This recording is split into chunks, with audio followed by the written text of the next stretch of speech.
오늘 말씀은 신명기 11장 11절부터 12절까지 말씀 보겠습니다. 너희가 건너가서 차지할 땅은 산과 골짜기가 있어서 하늘에서 내리는 비를 흡수하는 땅이요 내 하나님 여호와께서 돌보아 주시는 땅이라. 연초부터 연말까지 내 하나님 여호와의 눈이 항상 그 위에 있느니라. 아멘. 새해 첫 시간을 또 예배로 시작하게 하신 하나님께 감사드립니다. 한 해 문턱을 넘어 새로운 시간을 맞이하는 이 시간, 이 자리는 언제나 항상 특별합니다. 달력이 바뀌었다고 하는 사실보다 하나님께서 우리에게 한 해를 맡기셨기 때문입니다. 시간은 우리가 붙잡을 수 있는 것이 아니라 하나님께 있습니다. 시간의 주인 되시는 하나님께서 우리에게 생명을 주셨기 때문에, 우리에게 시간을 주셨기 때문에 우리 일상의 분주함보다는 예배로, 말씀으로 올 한 해를 시작하시는 분들 되시길 바랍니다. 내가 무엇을 할 것인가 보다 하나님이 무엇을 하시길 원하는지를 먼저 찾는 분들 되시길 바랍니다. 올해 하나님께서 우리 주안교회 공동체에 주신 비전은 모든 은혜가 넘치는 교회입니다. 이 말은 우리가 바라는 미래의 그림이 아닙니다. 하나님은 소망만 주시는 분이 아니라 약속하시는 하나님이십니다. 그래서 우리의 비전은 우리의 결심이라기보다는 하나님의 선언에 가깝습니다. 우리가 하나님 앞에서 이렇게 살겠습니다가 아니라 하나님께서 내가 먼저 이렇게 하시겠다 말씀하는 것입니다. 불편하시면 일어나셔도 괜찮아요. 계속 한 시간 동안 그렇게 하시면은 안 돼요. 편한 게 왔다 갔다 하세요. 괜찮아요.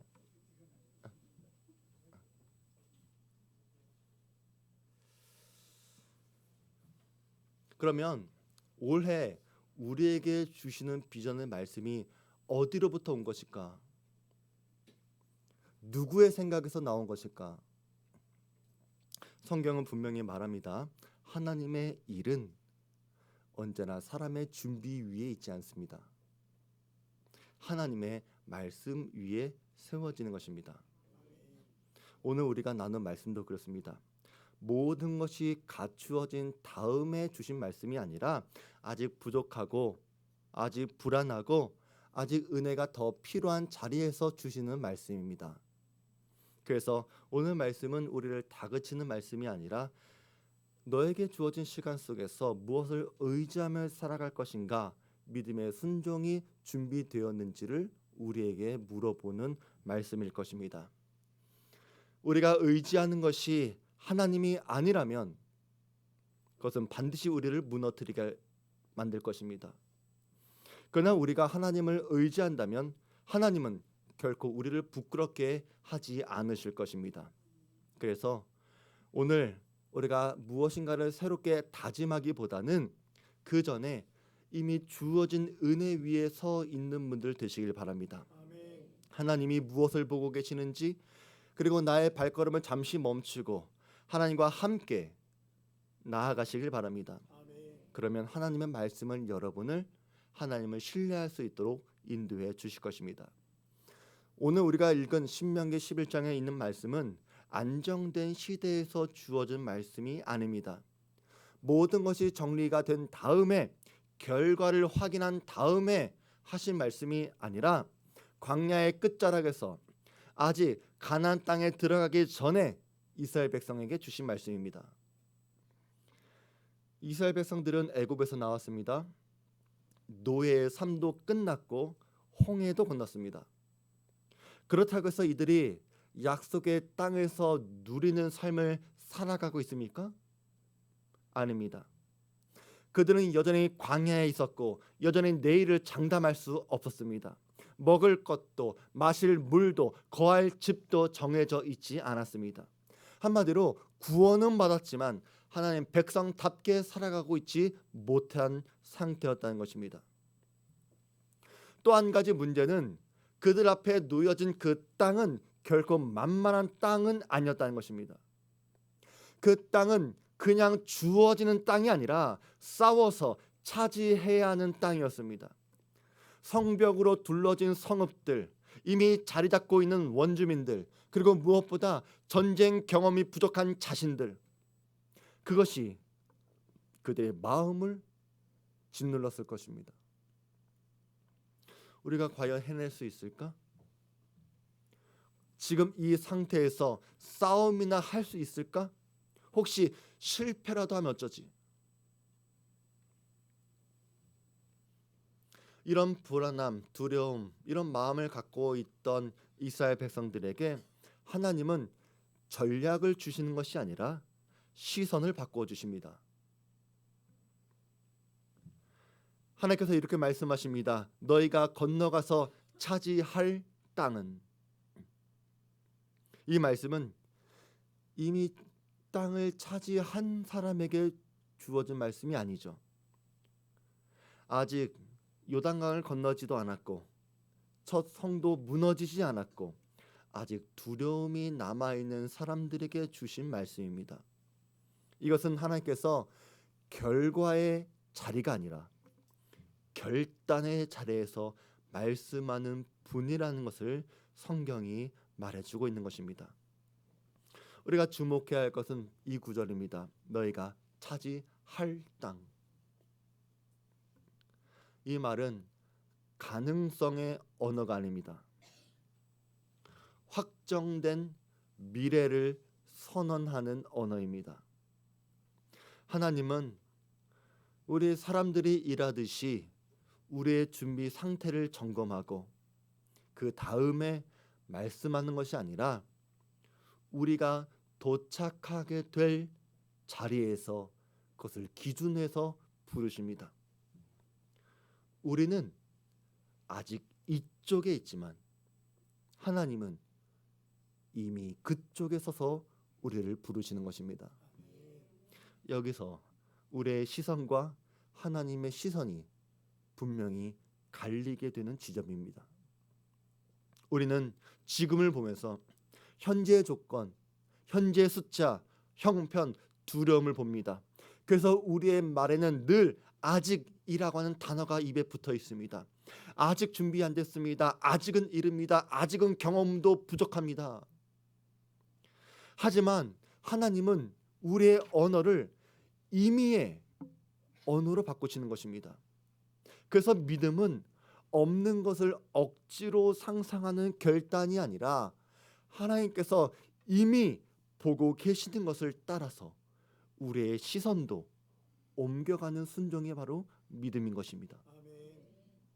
여전히 요단강은 눈 앞에 있고 여전히 성벽은 높이 솟아 있지만 그럼에도 불구하고 하나님의 말씀대로 이미 그것을 바라보면서 우리의 몸의 방향을 돌려 세워야 합니다. 그렇다면 여러분들은 올해 우리 교회에 주신 비전의 말씀 앞에서 이미 모든 은혜를 받은 사람들처럼 살아가고 있습니까? 저는 여러분들에게 서둘러야 됩니다라고 말씀드리는 것이 아닙니다. 여러분의 방향이 어떤지를 물어보고 있는 것입니다. 모든 은혜를 받은 사람처럼 살아가시라는 말입니다. 두려움이 사라진 다음에 담대해지는 것이 아니라 이미 싸움을 이긴 사람처럼 살아가시길 바랍니다. 병이 나은 다음에 감사하는 것이 아니라 이미 병이 나은 사람처럼 살아가시길 바랍니다. 하나님은 현실을 무시하라는 말이 아닙니다. 현실보다 더 확실한 하나님의 약속을 믿으면 능치 못함이 없기 때문입니다. 물 위를 걸었던 베드로를 떠올려 보시기 바랍니다. 바람이 휘몰아치고 파도가 넘실거릴 때 주님은 베드로를 부르십니다. 그리고 주님의 그 말씀이 베드로를 물 위를 걷게 한 것입니다. 마찬가지로 하나님은 여러분한테 상황을 이해시키는 대신 상황에도 불구하고 이미 승리자로 부르시는 하나님이십니다. 그렇다면 우리는 하나님 앞에서 우리는 기도가 바뀌어야 합니다. 하나님, 우리가 땅을 차지할 승리자로 살아가게 하여 주시옵소서. 근데 이해가 되지 않는 점이 있다면 하나님께서 말씀하신 차지할 땅은 여러분이 마음속에 그렸던 땅과는 전혀 다른 모습의 땅일 것이라는 이야기입니다. 우리는 승리가 보장된 땅, 싸우기 쉬운 땅, 그리고 안정적으로 정착할 수 있는 그런 땅을 원할지 모릅니다. 그런데 하나님은 우리가 차지할 땅을 이렇게 설명해 주십니다. 산과 골짜기가 있어 하늘에서 내리는 비를 흡수하는 땅이요.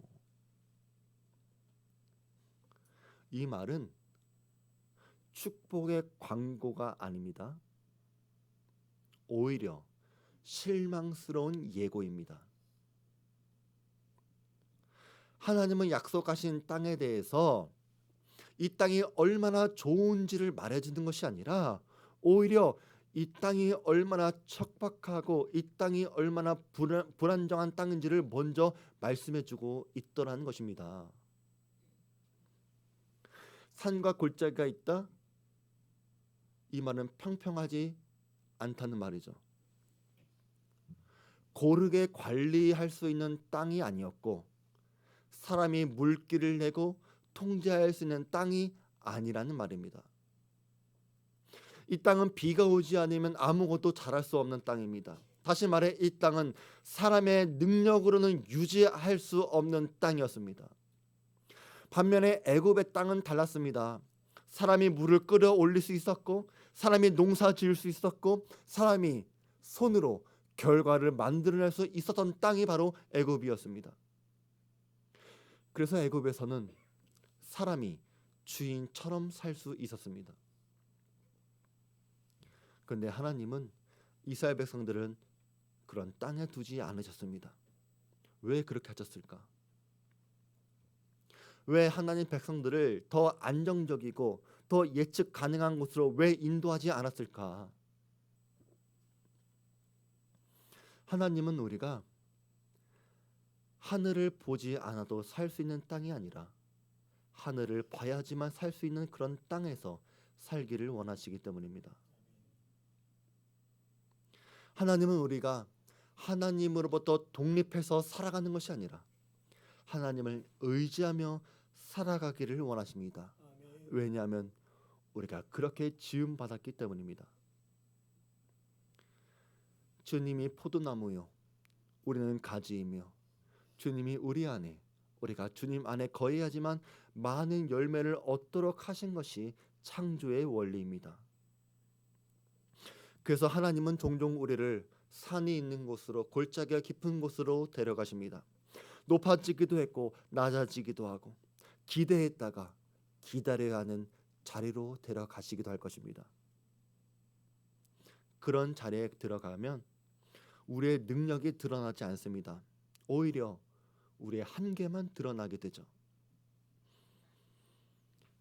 이제 여러분들은 인생이 어떤 것인지 대략적으로 이해할 수 있는 나이들이 되었을 것입니다. 젊었을 때 우리는 불가능한 것이 없어 보였습니다. 우리가 노력만 하면 열심히만 살면 뭐든지 다 이룰 것 같았던 그런 시절이 있었습니다. 하지만 지금은 알지 않습니까? 언제나 인생은 우리의 계획대로만 되지 않는다는 것입니다. 이것이 바로 시편이 말한 줄로 재어준 구역의 의미입니다. 모든 인간은 하나님이 없이 살아갈 수 없습니다.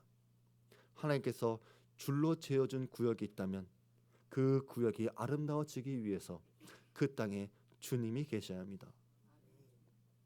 그래서 하나님은 우리가 모든 것을 스스로 해결해 갈 수 있는 백성들이 아니라 하늘을 바라보는 백성들로 살게 하시려고 우리를 산과 골짜기, 하늘에서 내리는 비를 기다려야 하는 땅으로 인도해 주시는 것입니다. 이것이 모든 은혜를 구해야 하는 교회의 출발점입니다. 은혜는 모든 것이 갖춰져 있는 곳을 아름답게 장식하는 도구가 아닙니다. 불안정할 때, 아무것도 없을 때에도 생명이 되어 주는 것이 은혜입니다. 그래서 하나님은 우리를 은혜가 아니면 안 되는 곳으로 데려가 인도하시는 것입니다. 그 자리에서 하나님이 하나님 되시기 때문입니다. 그럼에도 불구하고 이 땅이 은혜로운 땅이 될 수 있는 것은 바로 하나님이 돌보시는 땅이기 때문입니다. 내 하나님 여호와께서 돌보아 주시는 땅이라. 이 구절은 앞에 나온 모든 불안정함을 뒤집어 엎는 하나님의 선언입니다. 산이 있고 골짜기가 있고 비가 오지 않으면 살 수 없는 그런 땅, 사람의 눈으로 보면 절대로 좋게 보이지 않는 땅. 그런데 하나님은 그 땅을 이렇게 부르십니다. 내가 돌보는 땅이라고. 여기서 성경은 좋은 땅과 나쁜 땅의 기준이 무엇인지 보여줍니다. 땅의 상태가 아닙니다. 그 땅이 얼마나 기름지는지, 그 땅에 얼마나 물이 들어오는지, 얼마나 많은 비가 내리는지, 그런 것이 좋은 땅의 기준이 아니라는 것입니다. 누가 돌보고 있는가가 좋은 땅과 나쁜 땅의 기준이 되어야 합니다. 그 땅에 좋지 않게 보여도 하나님이 돌보신다면 가장 좋은 땅입니다. 왜냐하면 하나님이 책임지시기 때문입니다. 여기서 돌보신다라고 하는 말은 감정적인 위로가 아닙니다. 이 말은 소유의 언어입니다. 내가 관리한다. 나에게 속해 있다. 내가 책임진다. 내가 이 땅의 결과를 떠안는다. 하나님이 이렇게 말씀하고 있는 것입니다. 이 놀라운 은혜의 반전은 우리 삶에도 그대로 적용이 될 것입니다. 우리는 종종 이렇게 투덜댈지 모릅니다. 하나님, 내가 지금까지 헌신한 대가가 이것입니까? 내가 누구보다 앞장섰고, 내가 누구보다 앞장서서 싸웠고, 수고했고, 땀 흘렸고, 피 흘려서 내가 여기까지 왔는데 하나님, 왜 나한테 이렇게 황무한 현실밖에 주지 않습니까? 여기는 풀 한 폭이 자라기가 쉽지 않고 왜 이렇게 땅은 거칩니까? 내가 농사를 짓고 싶어도 물이 없어 짓지 못합니다. 그런데 하나님은 우리에게 이렇게 말씀하시는 것입니다. 풀 한 폭이 자라지 않고 산과 골짜가 있으면 어떠하냐? 땅이 거칠고 비가 내리지 아니하면 또 어떠하냐? 그것이 아무런 문제가 되지 않도록 내가 너의 삶을 책임지고 있지 않느냐? 너희가 수고해서 얻을 수 있는 결과보다 내가 주려고 하는 결과가 더 크지 아니하냐? 너희의 땀으로 만들어낼 수 있는 열매보다 내가 부어주는 은혜가 더 깊지 아니하냐? 내가 너희를 황무지에 두었다고 생각하느냐? 아니다. 나는 너를 내가 돌보는 땅으로 인도한 것이다. 그래서 땅이 거칠다고 하는 사실은 실패의 증거가 될 수 없습니다. 땅이 불안정하다라고 하는 것은 버림받았다고 하는 증거가 될 수 없습니다. 오히려 그럼에도 복을 받은 사람처럼 살아가고 있다는 것이 헤아릴 수 없는 하나님의 은혜이며 감사이기 때문입니다. 다윗도 그랬습니다. 다윗은 하나님의 선택을 받은 사람이었습니다. 기름 부음을 받았고 하나님의 영이 임했습니다. 하지만 그의 삶은 안전하지 못했습니다. 그는 왕궁이 아니라 광야로 내몰렸고 보호가 보장된 자리가 아니라 언제 죽을지 모르는 동굴에서 지내야 했습니다. 사람의 눈으로 보면 다윗이 있던 광야는 절대로 좋은 땅이 아니었습니다. 하지만 성경은 그 광야가 하나님께서 다윗을 돌보셨던 땅이라고 말합니다.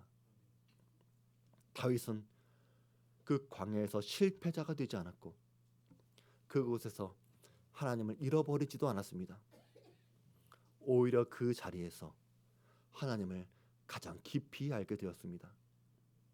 여호와는 나의 목자시니 내게 부족함이 없으리로다.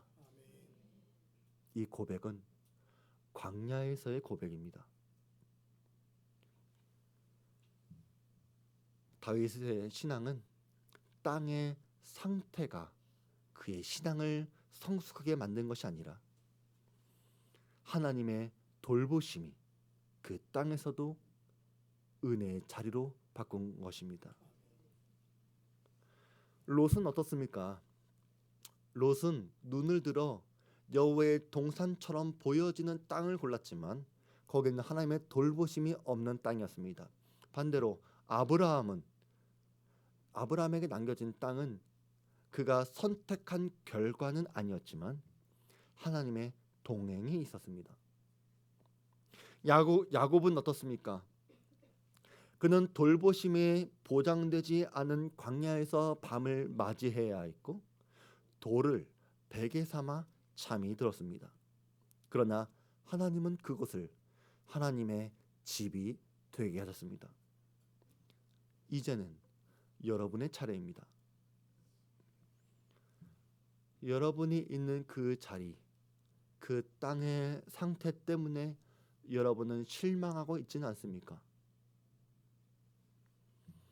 아니면 하나님께서 여러분에게 주실 땅이 여러분 성에 차지 않습니까? 사랑하는 성도 여러분, 땅의 상태가 아니라 하나님의 돌보심을 찾길 바랍니다. 내 주 예수 모신 곳이 그 어디나 하늘나라. 그러면 이런 하나님의 은혜의 돌보심이 언제부터 시작되는가? 오늘 성경은 말합니다. 연초부터 연말까지. 하지만 이 말은 단순히 한 해의 기간을 말하는 표현이 아닙니다. 이 말은 이렇게 들려져야 합니다. 처음부터 끝까지, 시작부터 마무리까지. 그리고 이 말씀은 한 해만 해당되는 말씀이 아닙니다. 이 표현은 달력의 한 해만 설명하는 것이 아니라 하나님께서 시간을 다루시는 방법을 말해주는 것입니다. 하나님은 시작만 하시는 분이 아니십니다. 중간에 우리가 잘하고 있는지 못하고 있는지 보시다가 개입하는 분이 아니십니다. 우리의 시간은 부분적으로 나누어져 있는 것이 아니라 모든 날을 돌보시는 하나님의 시선 안에 있다, 이 말입니다. 이 고백이 중요한 이유는 이렇습니다. 우리는 한 해를 살아가면서 늘 이렇게 나눕니다. 내가 잘한 날과 못한 날, 좋았던 시절과 힘들었던 시절, 하나님과 가까웠던 시간과 하나님으로부터 멀었던 시간. 근데 하나님은 그렇게 나누지 않습니다. 우리는 시간을 내 손 안에서 나눌 수 있다고 생각했지만 시간은 하나님의 손 안에 있습니다. 여러분의 영혼은 영원 전부터 영원까지 하나님께 붙들려 있음에 감사하시기 바랍니다. 이것이 우리를 그리스도인 되게 만들었기 때문입니다. 영원부터 영원까지 하나님의 눈은 그 위에 항상 있을 것입니다. 내 하나님 여호와의 눈이 항상 그 위에 있느니라. 여기서 성경은 하나님의 손이 아니라 하나님의 눈이라고 말하고 있죠. 하나님의 손은 하나님의 일하심을 말하지만 하나님의 눈은 관계를 말합니다. 손은 필요할 때 움직이지만 눈은 시선을 거두지 않는 한 계속 머무릅니다. 하나님은 이 땅을 필요할 때만 도와주시는 분이 아니라 시선을 거두지 않기로 작정하신 분으로서 하나님을 소개하는 것입니다. 이러한 하나님의 시선은 우리를 감시하는 눈이 아닙니다. 감시는 잘못된 것을 찾기 위해서 보는 것이지만 하나님의 눈은 우리를 놓치지 않기 위해 보는 것입니다. 하나님은 우리의 허물을 찾으려고 하는 분이 아니라 우리를 떠나지 않기 위해 보십니다. 그래서 하나님의 눈이 머무르는 곳에는 방치가 없는 것입니다. 관심이 없는 눈은 외면하지만 하나님의 눈은 외면하지 않습니다. 또 한 가지, 하나님의 눈은 상황에 따라 바뀌지도 않습니다. 우리가 잘할 때만 머무는 눈이 아니라 믿음이 좋을 때만 집중하는 눈이 아니라는 것입니다. 성경은 항상이라고 말합니다. 항상이라는 말은 자주라고 하는 뜻도 아니죠. 끊어지지 않는다는 말입니다. 우리의 상태에 반응하는 것이 아니라 하나님의 약속 때문에 고정되어 있는 시선입니다. 그래서 하나님은 현재만 보지 않으십니다. 하나님의 눈은 처음부터 끝까지 함께 보고 계시고 우리는 지금을 보지만 하나님은 이 과정인 지난 뒤의 자리까지도 함께 동시에 보고 계십니다. 그래서 이 말씀이 우리들에게 위로가 될 수 있는 것은 우리가 상황을 통제할 수 없는 상황이 있다고 하더라도 상황 위에 하나님의 시선이 항상 머무르고 있다면 하나님께서 우리를 붙드시고 우리를 목적 향해 인도해 주실 것이라는 약속이 있기 때문입니다. 너는 홀로 이 땅에서 버티는 존재가 아니다. 내가 너희에게 눈을 떼고 있지 않는 사랑하는 자녀들이다. 부모가 걸음마를 시작하는 아이에게서 눈을 떼지 않는 것처럼 사람들이 많은 쇼핑몰에서 아이를 잃어버리지 않게끔 항상 아이를 지켜보고 있는 것처럼 하나님께서 우리를 지켜봐 주고 계십니다. 그래서 은혜는 문제가 없다는 것이 아니라 문제도 보고 계시는 하나님의 눈이 항상 우리를 지켜보고 계신다. 이것이 은혜가 되는 줄 믿습니다. 모든 은혜가 넘치는 교회. 어떻게 우리 교회가 올 한 해 삶과 교회의 성도들을 위해 모든 은혜가 넘칠 수 있을까? 하나님의 눈이 항상 우리를 지켜보시고 우리를 돌봐주시겠다 약속해 주셨기 때문입니다. 그래서 올 한 해 우리는 두려움이 아니라 신뢰로서, 계산이 아니라 맡김으로써, 통제가 아니라 순종으로서 시작하셔야 합니다. 우리는 완벽하지 못하지만 하나님이 지켜주시고 마지막까지 인도해 주실 것을 믿으니까 나아갈 수 있는 것입니다. 올해 우리 주안교회와 성도들은 우리 힘으로 버텨내지 않을 것입니다. 하나님의 돌보심을 전제로 살아갈 것입니다. 산과 골짜기를 만나더라도 비를 기다려야 하는 순간에도 하나님의 눈이 머물러 있음을 믿고 그 땅을 살아갈 것입니다. 우리는 우연히 태어난 사람들도 아니고 이곳에 우연히 모여 있는 것도 아닙니다. 연초부터 연말까지, 처음부터 마지막까지 하나님의 크신 섭리가 우리를 이곳으로 인도한 것입니다. 하나님이 보시는 교회는 무너지지 않습니다. 하나님이 눈을 거두지 않으시는 공동체는 길을 잃어버리지도 않을 것입니다. 우리는 그 시선을 두려워하지 않고 감사로 한 해를 보낼 것입니다. 모든 은혜가 넘치는 교회, 하나님은 우리 교회를 그렇게 부르시고 계십니다. 우리 말씀 기억하면서 우리 다 같이 찬양합니다.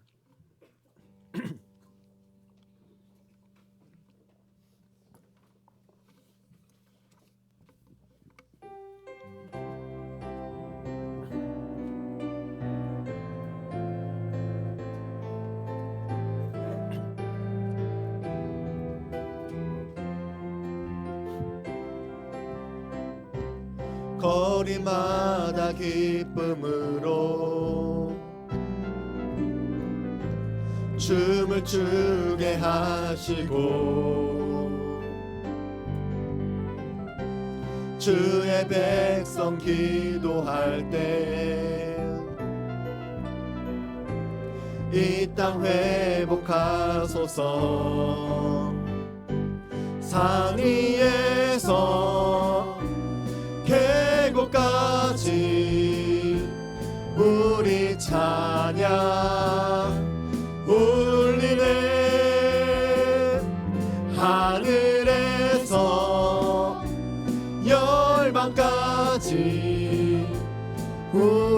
노래 가득하네. 십자가 앞에 행할 때 주의 빛을 주시고 물이 바다 덮음같이 주 영광 채우소서. 산 위에서 계곡까지 우리 찬양 울리네. 하늘에서 열방까지 우리 노래 가득하네. 산 위에서 계곡까지 우리 찬양 울리네. 하늘에서 열방까지 우리 노래 가득하네.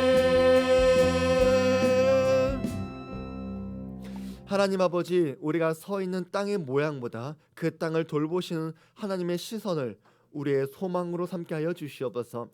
산 위에서나 계곡이나 연초부터 연말까지 주의 눈이 항상 우리를 돌보고 계시오니 이제 우리 주안교회 성도들은 두려움을 버리고 신뢰로 살게 하시고 계산이 아니라 맡김으로 시작하게 하여 주시옵소서.